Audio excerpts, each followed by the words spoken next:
আলহামদুলিল্লাহ, সমস্ত প্রশংসা যাবতীয় গুণগান মহান আল্লাহ সুবহানাহু ওয়া তাআলার জন্য, যিনি আমাদেরকে এমন একটি দিন, ধর্ম, জীবন বিধান দান করেছেন যা সর্বব্যাপী, সামগ্রিক, জীবনের প্রতিটি ক্ষেত্র নিয়ে যে বিষয়ে, যে ধর্ম দিক নির্দেশনা দিয়ে থাকে।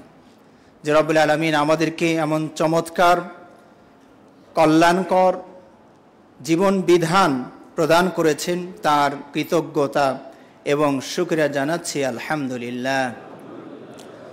সালাত এবং সালাম, শান্তি ধারা বর্ষিত হোক আমাদের প্রিয় নবী, বিশ্ব নবী, সর্বশেষ ও সর্বশ্রেষ্ঠ নবী, নবী মুহাম্মদুর রাসূলুল্লাহ সাল্লাল্লাহু আলাইহি ওয়াসাল্লামের প্রতি।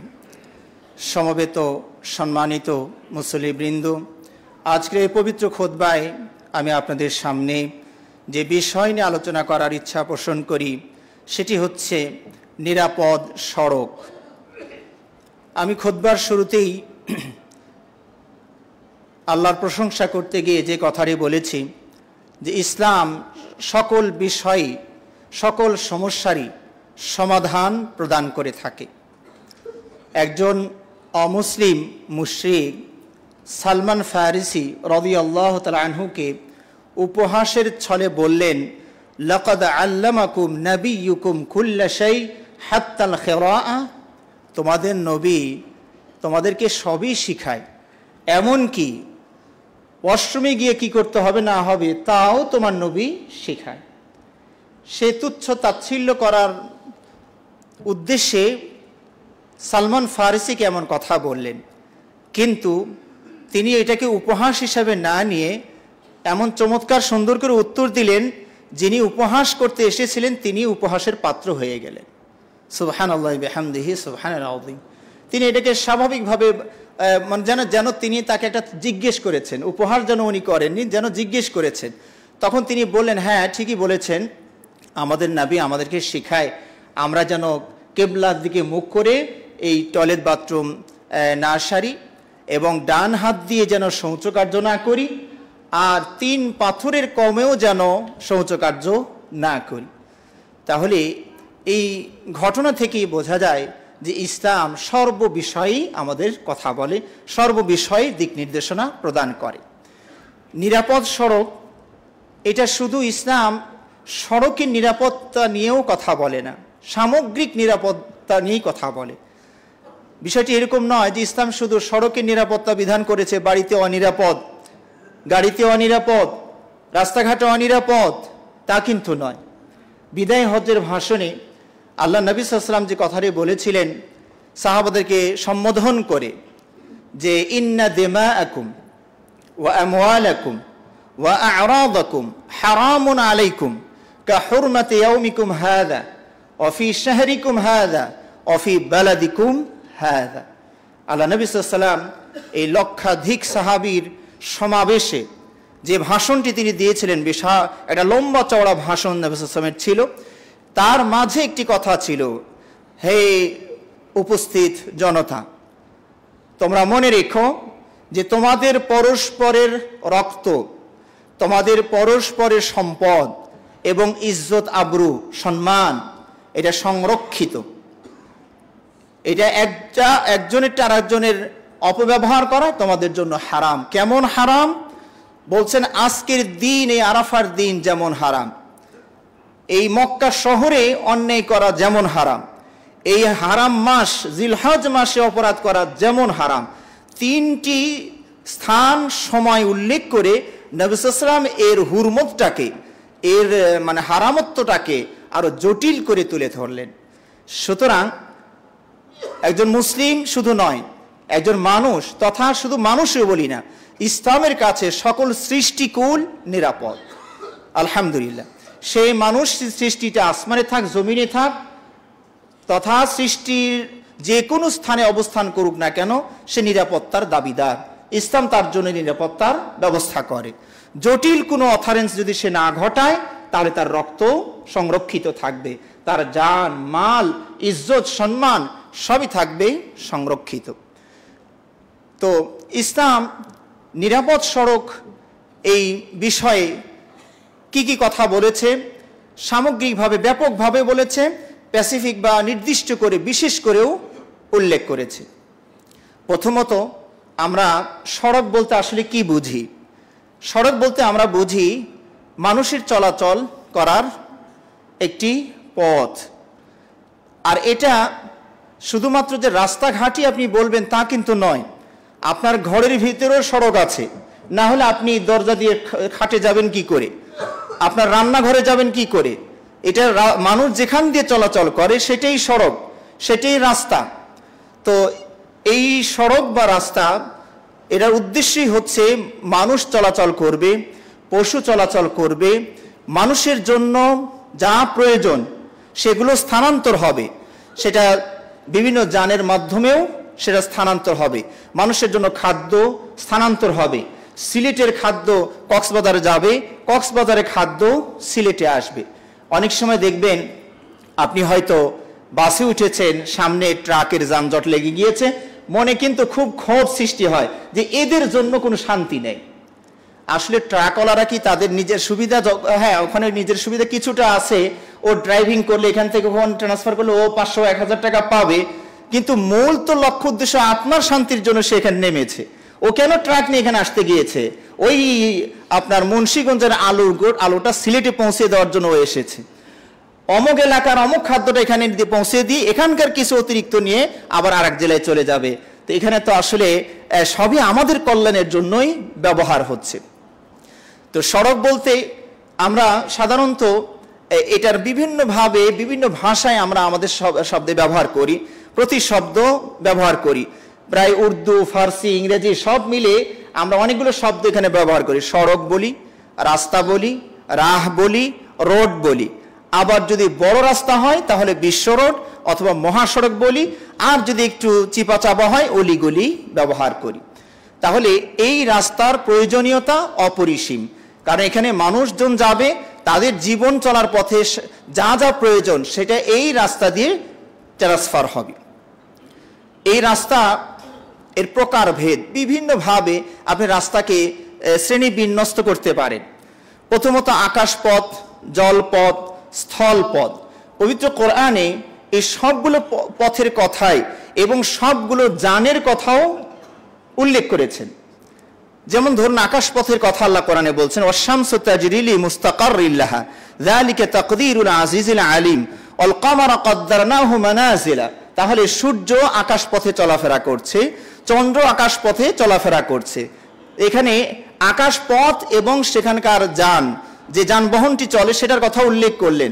শেষে গিয়ে বলেছেন ওয়া কুল্লুন ফি ফালাকি ইয়াসবাহুন, উপরে যা আছে সবই আকাশযান, সবাই আকাশে বিচরণ করছে, সন্তরণ করছে, সাঁতার কাটছে। বিশেষ করে আল্লাহ রাব্বুল আলামিন আরেকটি আয়াতে বলছেন ওমা মিন দাব্বাতিন ফিল আরদি ওয়ালা তাইরিন ইয়াতিরু বিজানাহিহি ইল্লা উমামুন আমসালুকুম। কোন পশু কীট পতঙ্গ জমিনে যা আছে এবং যে পাখি তার দুটো ডানা দিয়ে আকাশপথে উড়ে বেড়ায়। তাহলে আকাশপথে একটা বিমানের কথা আল্লাহ বললেন, যেটার নাম হচ্ছে আমরা পাখি বলি। আসলে ওই পাখির আরবি তয়রুন, সেখান থেকেই বর্তমান যে পাখি আমরা আবিষ্কার করেছি তয়রা সেটাকে বলি, বিমান, হেলিকপ্টার, সেটাকে ওই তয়রুন শব্দ থেকে আমরা তয়রাতুন ব্যবহার করি। তাহলে আল্লাহ আকাশযানের কথা উল্লেখ করলেন। আল্লাহ রাব্বুল আলামিন জলযান সেটার কথা উল্লেখ করেছেন, ওয়াইযা রাকিবু ফিল ফুলকি দা'উল্লাহা মুখলিসিনা লাহুদ্দিন ফালাম্মা নাজ্জাহুম ইলাল বাররি ইযা হুম ইউশরিকুন। আল্লাহ রাব্বুল আলামিন বলছেন তারা যখন নৌযানে, জলযানে আরোহণ করে আর যখন উত্তাল তরঙ্গ শুরু হয়ে যায় তখন নিষ্ঠার সাথে তারা আল্লাহকে ডাকে, তখন তাদের আর মনে থাকে না হবল লাত মানাত উজ্জার কথা, একদম নিরলসভাবে নিরঙ্কুশভাবে আল্লাহকেই স্মরণ করে। তা বাকি কথাগুলো আপনারা পড়ে নেবেন, যেহেতু বিষয় আমার ছোট্ট এক বিষয়, সবটুকু অনুবাদ করতে গেলে সময়টা শর্ট হয়ে যাবে। তো এখানে জল পথ এবং জলযানের কথা উল্লেখ করলেন। স্থলভাগের কথাও আল্লাহ রাব্বুল আলামিন অনেক আয়াতে বলেছেন, ওয়ালা তামশি ফিল আরদি মারাহা, দ্বিচক্রযান, মানুষ হচ্ছে 2 চাকাওয়ালা। তো তার সম্পর্কে বলছে তুমি জমিনে দম্ভ ভরে চলাফেরা করিও না, হাঁটাহাঁটি করিও না। তাহলে দ্বিচক্রযানের কথাও আল্লাহ এখানে বললেন। আবার 4 যানের কথাও আল্লাহ রাব্বুল আলামিন পবিত্র কোরআনে বলছেন, ওয়াল খাইলা ওয়াল বিগালা ওয়াল হামিরা লিতারকাবুহা ওয়া জিনা। আল্লাহ রাব্বুল আলামিন বলছেন তোমাদের জন্য ঘোড়া, গাধা, আর একটা হচ্ছে অশ্বতর। ওটার খাস বাংলাটা বললে একটু খারাপ শোনায়, এই জন্য অন্য একটা বাংলা শিখেছি আর কি। অশ্বতর, হয়তো এর ভাষাটা জটিল হয়ে গেল, ওই খচ্চর বললে মনে হয় সবাই বুঝবেন আর কি। তাহলে এই যে 4টা পশুর কথা বললেন, এই 4টাই হচ্ছে 4 চাকার গাড়ি এগুলো, কিন্তু আল্লাহর কর্তৃক নিয়ন্ত্রিত। আল্লাহ রাব্বুল আলামিন বলছেন এই যে 4টি, এটা কেন দিয়েছে জানো? লিতারকাবুহা, যাতে করে এটা তোমরা আরোহণ করতে পারো, ওয়াজিনা, এবং এটা সৌন্দর্য, এখানে আরোহণ করলে একটা আরোহীর একটা সৌন্দর্য বৃদ্ধি পায়। শেষে গিয়ে এ হাতের শেষে আধুনিক যে আবিষ্কারগুলো হবে, আধুনিক যে যান তৈরি হবে, সেদিকে ইঙ্গিত করে সংক্ষেপে শুধু আল্লাহ বললেন ওয়ায়াখলুকু মা লা তা'লামুন। সাহাবাদেরকে বলছেন, ওই সময়ের মানুষকে সম্বোধন করে বলছেন, ও মানুষেরা, আল্লাহ অদূর ভবিষ্যতে এমন কিছু আবিষ্কার করবেন, সেটা যান হোক, চলাচলের বাহন হোক বা যাই হোক, যা তোমরা আজ এই মুহূর্তে তোমরা জানো না। তো এই আয়াতের ভিতরে বিমান বলেন, হেলিকপ্টার বলেন, হুন্ডা বলেন, প্রাইভেট কার বলেন, আর যত যোগাযোগ চলাচলের ব্যবস্থা আছে আল্লাহ রাব্বুল আলামিন ইঙ্গিত করে সেখানে উল্লেখ করেছেন। এই রাস্তা পরিষ্কার রাখা কিভাবে ইসলাম গুরুত্ব দিয়েছে দেখুন। আমি যে হাদিসটি শুরুতে পড়েছি, তার আগে ওই আয়াতটি না বললেই নয়, অনেক সময় পঠিত আয়াতের কথা আমরা ভুলেই যাই। ওই অন্যান্য কথা বলতে গিয়ে আগে যে শুরুতে খুতবার আয়াতটা পড়লাম, ওটা অনুবাদও করা হয় না। তো ওখান থেকে আবার আমি শুরু করি। আল্লাহ রাব্বুল আলামিন বলছেন, হুয়াল্লাযী জাআলা লাকুমুল আরদা যালুলা, তিনি সেই সত্তা যিনি তোমাদের জন্য গোটাল পৃথিবীটাকে সুগম করে দিয়েছেন। সুগম মানে কি? যেখানে এক পাশ থেকে আর এক পাশে অনায়াসে যাওয়া আসা করা যায়, তেমন কষ্টক্লেশ অনুভব করা যায় না।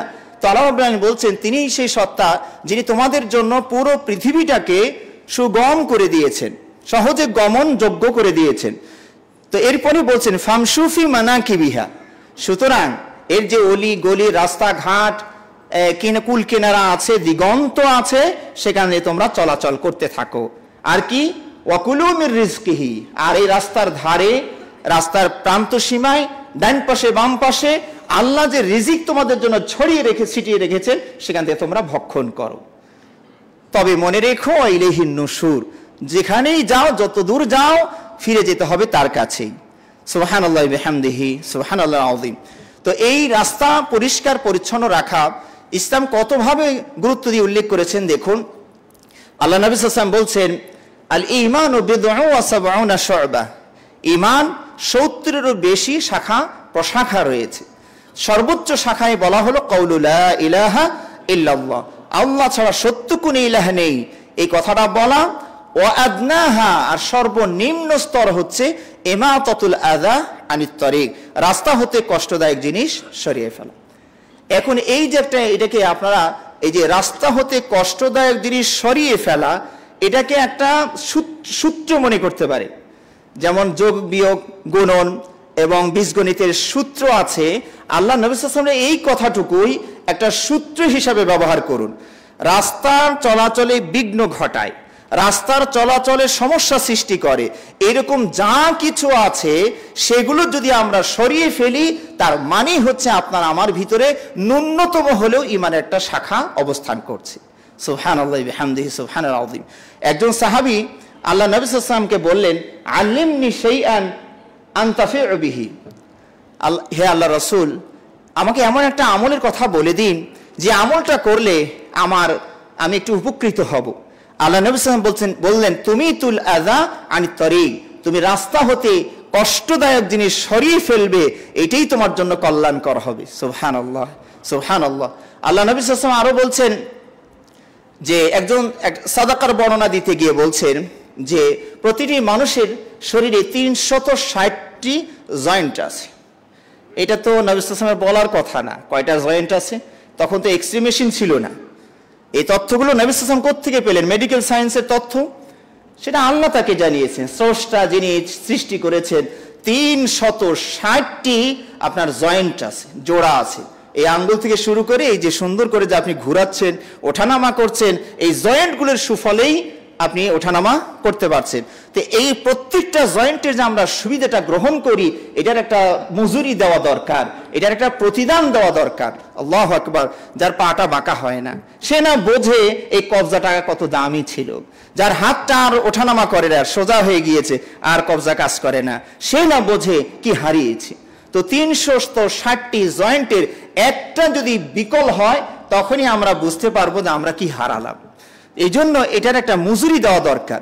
তো আল্লাহ নবী সাল্লাল্লাহু আলাইহি ওয়াসাল্লাম মজুরির কথা বলতে বলতে বলতে সাহাবা বলছেন, আল্লাহ রাসূল এটাও যদি আমরা না পারি, এটাও যদি না পারি, এটাও যদি না পারি, শেষে বলছেন নবী সাল্লাল্লাহু আলাইহি ওয়াসাল্লাম, তাহলে তুমি তুল আযা আনিত তরিক, এটাও পারো না, ওইটাও পারো না, 360টা সাদকা তোমার উপরে চেপে বসেছে, তুমি এটাও পারো না, ওইটাও পারো না, রাস্তার কষ্টদায়ক জিনিসটা একটু সরিয়ে ফেলিও, এইটাই তোমার 360টা সাদকা করার সওয়াব হয়ে যাবে।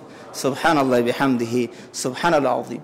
শুধু এখানেই নয়, আল্লাহ নবী সাল্লাল্লাহু আলাইহি ওয়াসাল্লাম বলছেন, রাআইতু রাজুলান ইয়াতাকাল্লাবু ফিল জান্নাতি ফি শাজারাতিন, আমি একজন ব্যক্তিকে জান্নাতে ঘোরাফেরা করতে দেখলাম।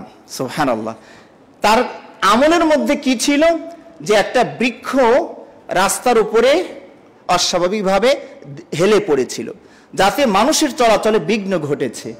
এই লোকটা তখন শপথ করলে, এটা না সরানো পর্যন্ত আমি আমার কাজে যাব না। সে কষ্ট করে সেই সমস্যাটা, গাছের ডালটা কেটে হোক, যেভাবেই হোক সরিয়ে দিলেন।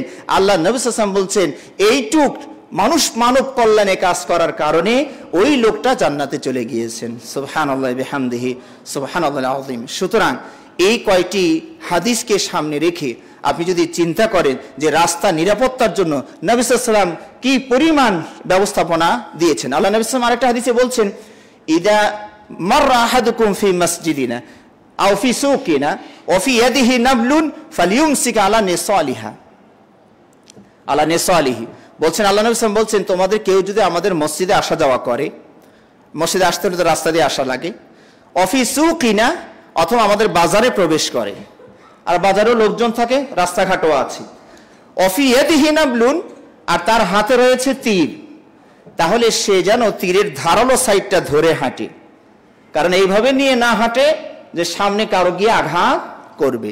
সুবহানাল্লাহি বিহামদিহি সুবহানাল আযীম। এইজন্য দেখবেন যারা পুলিশ ভাইরা আছেন, তারা যে বন্দুকটা রাখে, কিভাবে রাখে, কাঁধে রাখে। যদি কোনো কারণে গুলি ভিতর থেকে ফায়ার হয়ে যায়, সেটা কিন্তু উপর দিকে যাবে, ক্ষতির সম্ভাবনাটা কমে গেল। অথবা দেখবেন নিচের দিকে করে রাখে, এই কাঁধে নিয়ে ওই মাথাটা নিচের দিকে রাখে, যাতে করে গুলি হলেও বেশি দূরে না যায়, সোজা না যায়, নিচের দিকে মাটিতে চলে যায়। এই যে ব্যবস্থাপনা তথা এই কয়েকটি হাদিসের ভিতরে আপনারা যদি চিন্তা করেন, তাহলে দেখবেন যে আল্লাহ নবী সাল্লাল্লাহু আলাইহি ওয়াসাল্লাম নিরাপদ সড়কের জন্য কত রকমের ব্যবস্থা করেছেন। আমাদের সড়ক কি কি কারণে অনিরাপদ হয়েছে, সেই বিষয়গুলো একটু পয়েন্ট আকারে আপনাদের সামনে বলা যেতে পারে। তার ভিতরে 1 নম্বর হচ্ছে চালকেরা। এখানে যে আমরা রাস্তায় চলাচল করি, কিছু পথিক আছি, কিছু যাত্রী আছি, আর কেউ ড্রাইভার আছে। এই সবাইকেই বিচক্ষণতার সাথে চলাচল করতে হবে, কারণ আল্লাহ রাব্বুল আলামিন যে আপনাকে মেধা দিয়েছেন, আপনাকে চক্ষু দিয়েছেন, আপনাকে কান দিয়েছেন, কেন? এই 3টা অঙ্গ প্রত্যঙ্গ সম্পর্কে কিয়ামতের দিন আল্লাহ আপনাকে জিজ্ঞেস করবেন। আল্লাহ রাব্বুল আলামিন বলছেন, ইন্নাস সামা ওয়াল বাসারা ওয়াল ফুয়াদা কুল্লু উলাইকা কানা আনহু মাসউলা। এই যে 3টা অঙ্গের কথা বললেন, চক্ষু, কর্ণ আর হৃদয়, এই 3টা সম্পর্কে তাকে জিজ্ঞেস করা হবে। আল্লাহ রাব্বুল আলামিন জাহান্নামে যে দিবেন, সেটা একটা বিপদ, কারণ কি 3টাতে যদি কেউ মিস্টেক করে, ওয়ালাকাদ যারানা লিজাহান্নামা কাসীরাম মিনাল ইনসি ওয়াল জিন্নি, আমি অনেক মানুষ এবং জিনকে জাহান্নামের জন্যই তৈরি করেছি। কেন? লাহুম কুলুবুন লা ইয়াফকাহুনা বিহা, তার হৃদয় আছে, সে হৃদয় দিয়ে বোঝে না, তার মেধা খাটায় না। ওয়ালাহুম আয়ুনুন লা ইউবসিরুনা বিহা, তার চক্ষু আছে কিন্তু চোখ দিয়ে সে দেখে না। ওয়ালাহুম আযানুন লা ইয়াসমাউনা বিহা, কান আছে কিন্তু কান দিয়ে সে শোনে না। আল্লাহ রাব্বুল আলামিন আরেকটি আয়াতে বলছেন, আলাম নাজআল লাহু আইনাইন ওয়া লিসানান ওয়া শাফাতাইন, আমি কি তাকে দুটো চক্ষু দেইনি, আমি কি তাকে দুটো ঠোঁট দেইনি এবং একটা জিহ্বা আমি দেইনি? আল্লাহু আকবার। তাহলে এই যে অঙ্গ প্রত্যঙ্গগুলো দিয়েছেন, কেন দিয়েছেন?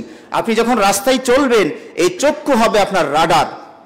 চক্ষু দেখবে, কান শুনবে, শুনে সিদ্ধান্ত নিবে যে আমাকে এখন কি করা উচিত, কি করা উচিত নয়।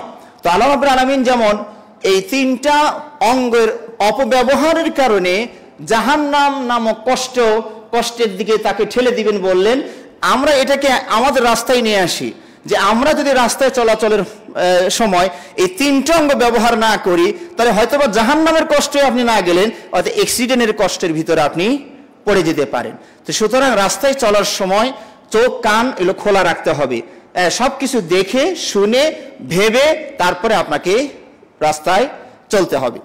রাস্তায় দুর্ঘটনা যে সকল কারণে ঘটে থাকে তার মাঝে একটি হচ্ছে যারা চালক তাদের ভিতরে ঘুম ঘুম ভাব নিয়ে গাড়ি চালানো, বিশেষ করে ট্রাকের ড্রাইভার যারা এবং প্রাইভেট কারের ড্রাইভার যারা, তাদের তো কোনো সময় টময় নাই, দিন রাত তারা চালাচ্ছে। আর একজন হেল্পার থাকেন, সেও জেগে মাঝে মাঝে দেখবেন সেও ঘুমায়। তো এখানে অ্যাক্সিডেন্টের সম্ভাবনা, দুর্ঘটনার সম্ভাবনা এখানেই বেশি থাকে।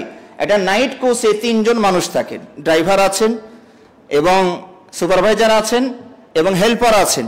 3 জন মিলে সামনের দিকে লক্ষ্য করে গাড়ি সামনের দিকে নিয়ে যাচ্ছেন এবং ড্রাইভাররাও দেখবেন একদিন পর পর তাদের ডিউটি, আজকে ডিউটি করেছেন, কালকে আর ডিউটি না, আপনি রেস্টে থাকবেন, পরের দিন আবার ঠিকঠাক মানে ঘুম পেড়ে তারপর সকাল নাইটে ডিউটি করতে আসবেন। তো এখানে দুর্ঘটনা পরিমাণটা কম দেখা যায়, কিন্তু বেশিরভাগ দুর্ঘটনা দেখা যায় ট্রাকের ড্রাইভারদের। ওই চট্টগ্রাম থেকে টেকনাফ থেকে তেঁতুলিয়া যাচ্ছে, কয়দিন ধরে যাবে, ওই গাড়িতে একটু ঘুমাচ্ছে আর ঘুম ঘুম ভাব নিয়ে গাড়ি চালাচ্ছেন। এটা হচ্ছে দুর্ঘটনার একটা অন্যতম কারণ। আল্লাহ নবী সাল্লাল্লাহু আলাইহি ওয়াসাল্লাম এই ব্যাপারে আমাদের যে দিক নির্দেশনা দিয়েছেন সেটা হলো, আল্লাহ নবী সাল্লাল্লাহু আলাইহি ওয়াসাল্লাম বলছেন, ইযা নাইসা আহাদুকুম ওয়া ইউসাল্লি ফালিয়ারকুদ, তোমাদের কেউ যদি সলাতে ঘুম ঘুম ভাব আসে তাহলে সে যেন সলাত ছেড়ে দিয়ে ঘুমিয়ে নেয়। এটা ঘুমটা হাত্তা ইয়াযহাবা আনহুন নাওম, তার থেকে পুরোপুরি ঘুম চলে না যাওয়া পর্যন্ত সে যেন সলাতে না দাঁড়ায়। তার মানে কি, সলাতে দাঁড়িয়ে আল্লাহ নবী সাল্লাল্লাহু আলাইহি ওয়াসাল্লাম শেষে বলেছেন যে সে ইস্তেগফারের বদলে নিজেকে গালি দিয়ে বসবে। তাহলে এই যে ঘুম ঘুম অবস্থায় সতর্কতা পুরাপুরি থাকে না। সলাতে আপনি আস্তাগফিরুল্লাহ বলতে গিয়ে আস্তাগফিরুল্লাহ বলে ফেলবেন। পার্থক্যটা কি? আস্তাগফির দিয়ে যদি বলেন আস্তাগফিরুল্লাহ, তার মানে আমি আল্লাহ আপনার কাছে মাপ চাই। কিন্তু যদি এটা গাইনের বদলে ঘুম ঘুম ভাব নিয়ে আস্তাগফিরুল্লাহ বলেন, কাপ বলেন, তার মানে আল্লাহ আপনাকে অস্বীকার করছি, নাউযুবিল্লাহি মিন যালিক। তাহলে ঘুম ঘুম ভাব নিয়ে যদি সালাত পড়া না যায়, ঘুম ঘুম ভাব নিয়ে গাড়ি চালানো যাবে, এখান থেকেই তো আমরা নিরাপত্তার বিষয়টা নিতে পারি। এছাড়াও রাস্তায় দুর্ঘটনার অন্যতম আরেকটি কারণ হচ্ছে নেশা পান করা। এই সকল ড্রাইভাররা অনেকেই দেখবেন তারা মদ্যপ, নেশাগ্রস্ত, অথচ পবিত্র কোরআন পড়ুন, আল্লাহ রাব্বুল আলামিন কি বলছেন, ইয়া আইয়ুহাল্লাযীনা আমানু লা তাকরাবুস সালাতা ওয়া আনতুম সুকারা, তোমরা নেশাগ্রস্ত থাকা অবস্থায় সালাতের কাছেও যাবে না। যদিও এই আয়াতটি নাযিল হয়েছে নেশা চূড়ান্ত পর্বে হারাম হওয়ার আগে। নেশা তো এখন হারাম, সূরা মায়েদার আয়াতে আল্লাহ রাব্বুল আলামিন হারাম করে দিয়েছেন, ইন্নামাল খামরু ওয়াল মাইসিরু ওয়াল আনসাবু ওয়াল আজলামু রিজসুম মিন আমালিশ শাইতান ফাজতানিবুহু লাআল্লাকুম তুফলিহুন। মদ হারাম। এখন কেউ যদি হারাম মেনেও অভ্যাস হয়ে গিয়েছে, নেশা করেছেন, নেশাগ্রস্ত অবস্থায় গাড়ি চালাচ্ছে, এখানে দুর্ঘটনার সম্ভাবনাটা খুবই প্রকট। যেখানে এই অবস্থাতে সালাত পড়তে মানা করা হয়েছে, কারণ নিরাপত্তা এখানে বিঘ্নিত হবে। আপনি আল্লাহকে বলবেন একটা, হয়ে যাবে আর একটা। তো ঠিক ওইভাবে নেশাগ্রস্ত অবস্থায় এই ধরনের মানে ড্রাইভ বা গাড়ি এগুলো চালানো যাবে না, এটার সাথে পরস্পরে সম্পৃক্ত। সম্মানিত ভাইয়েরা, এছাড়া আরো অনেক সমস্যা আছে, সবগুলো আমরা হয়তো সাধারণ মানুষ করতে পারবো না।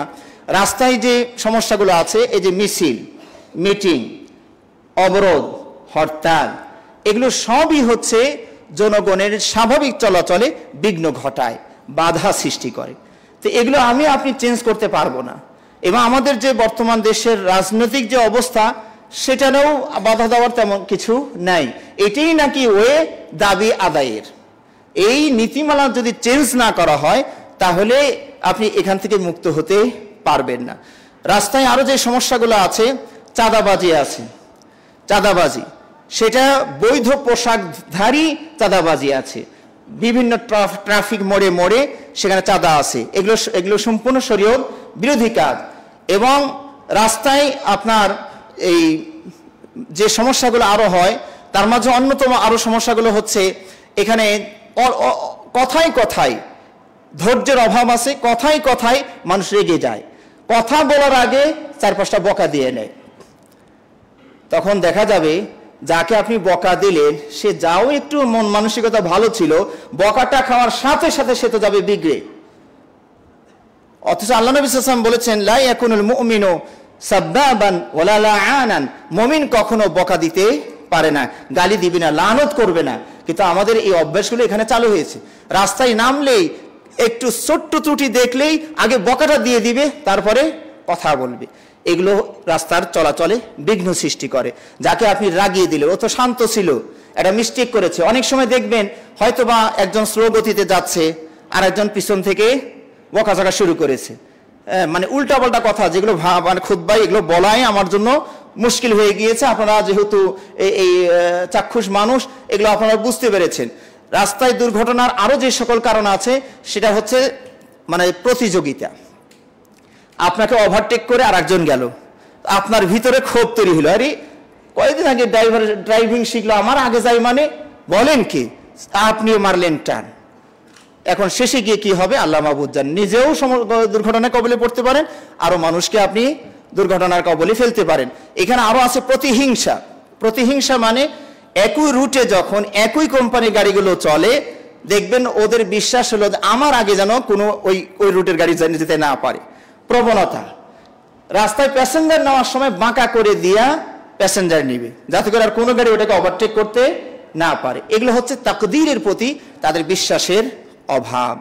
এইভাবে অনেক বিষয় আমি হিসাব করে দেখেছি, প্রায় 30-এরও বেশি, তারও বেশি সমস্যা আছে এই রাস্তাটাকে নিরাপদ করতে বাধা সৃষ্টি করে। এরকম 30-এরও বেশি সমস্যা আছে।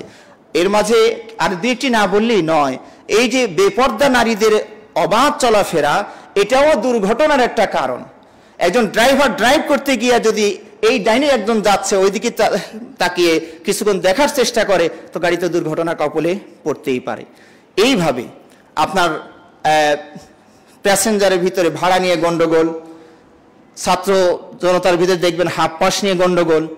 আমি কিছু মনে করি এই যে ছাত্রদের হাফ পাস, ওরা মানবে ওরা মানবে না, আজকে শুক্রবার আসছে আপনার কিসের ভার্সিটি দিয়ে দেখবেন শুধু গন্ডগোল চলছে। আমি মনে করি আমরা যারা বাবা আছি সব খরচ যদি দিতে পারেন তো গাড়ির পুরো খরচটাকে আমরা দিতে পারবো না। এই হট্টগোলটা অপ্রীতিকর। অথবা এটা আমরা মনে করি সরকারের দায়িত্ব নিই যে ভাড়া দেওয়া হবে, আমার ছাত্র যাবে, নোট করে রাখবা, প্রমাণ রাখবা, ভাড়াটা আমি পরিশোধ করব। তো এই ধরনের অপ্রীতিকর ঘটনাগুলো আমরা এভাবে দূর করতে পারি।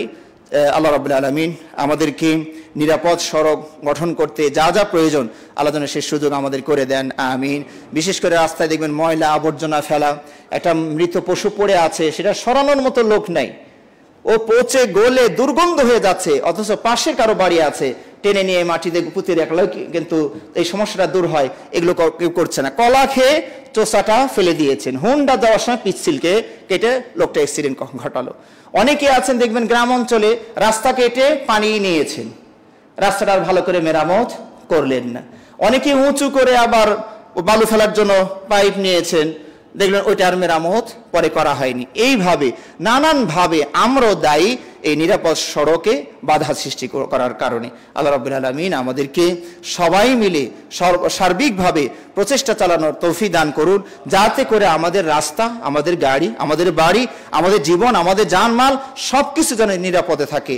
আল্লাহ সেই তৌফিক আমাদের দান করুন, আমিন। ওয়া আখিরু দাওয়ানা আলহামদুলিল্লাহি রাব্বিল আলামিন।